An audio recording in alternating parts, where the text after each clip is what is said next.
Romsey, Hampshire, June 15th, 1911.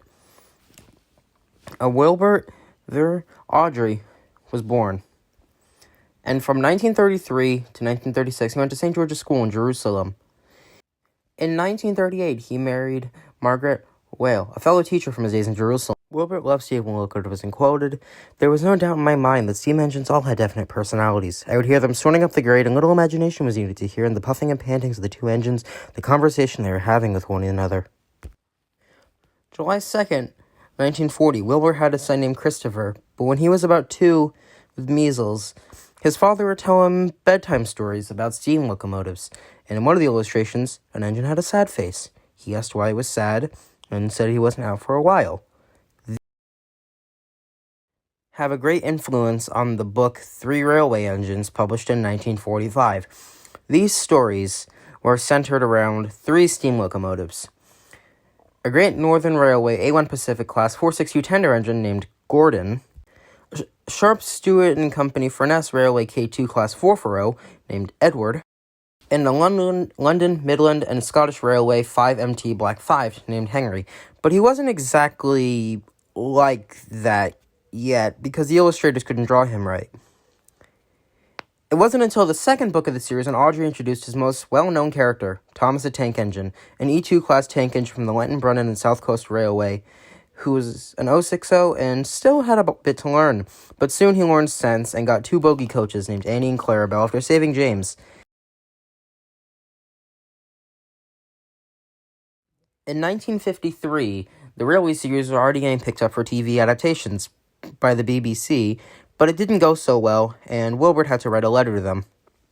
It didn't go very well because a model derailed on camera, and a hand had to go on screen to fix it, ruining the illusion. And the narrator had to scramble trying to make what was going on screen work. And you can see the note that Wilbert wrote. There was a documentary on the Blue Bear Railway made by television producer Brett Allcroft, which featured Wilbert. And soon enough, there was a new Thomas and Friends show being made, which was vesseled to the U.S. by a show called... In the UK and US dub respectively, Ringo Starr and George Carlin played a foot-tall man named Mr. Conductor, who would tell kids stories about Thomas and his friends. But in the early 90s, the show was rebranded to only show the Thomas episodes, as that's what the kids were watching it for. But it was soon canceled around the mid-90s. In 1994, a Thomas movie was already in development with Barry Lyndon, then vice chairman of Paramount Pictures, with an idea for a Thomas film.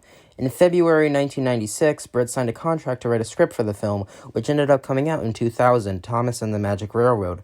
Except, Brett had to step down from her own company after the film was a box office failure, which meant, in the 6th season, new writing staff came in.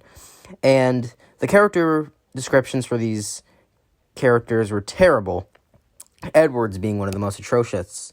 You can find it online, saying he's frail and vulnerable in the same shape and size as James. It was just terrible. And this is why Edward was so, weak in the hit era.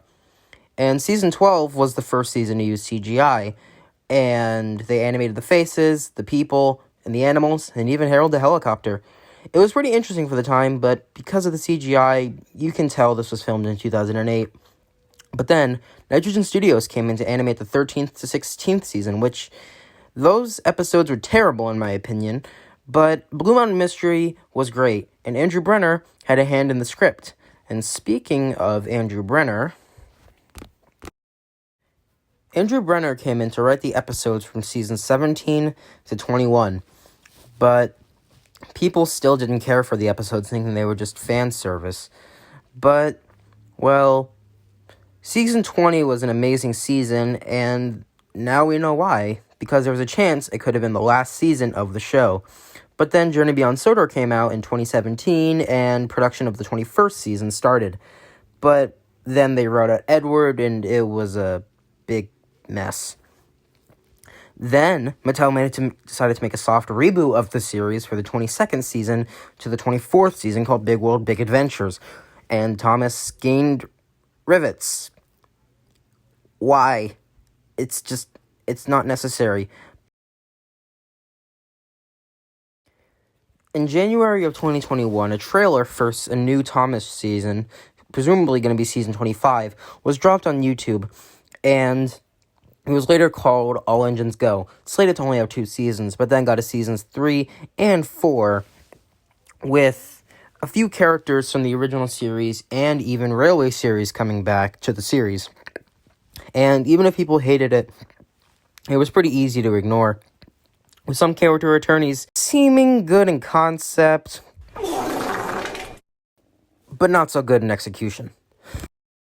There's new merchandise being made for the 80th, including new motorized from the original series, a Railway series-based Thomas Play-Rail, new Thomas & Friends Minis, which was made for the 70th and now arrives at the 80th, Thomas & Friends and Train Simulator 5, and with the new motorized, a new exclusive Dale with Thomas item was made in honor of it. The entire Thomas & Friends franchise has been a crazy ride, and despite all of the series' ups and downs, constantly changing owners and different types of merchandise, there is no denying the series has been extremely influential in countless ways. Everyone has their own preferred version of Thomas, and that is a great thing. And, well, the characters are very close to thousands and possibly even millions of people, and let's hope it stays that way for years to come.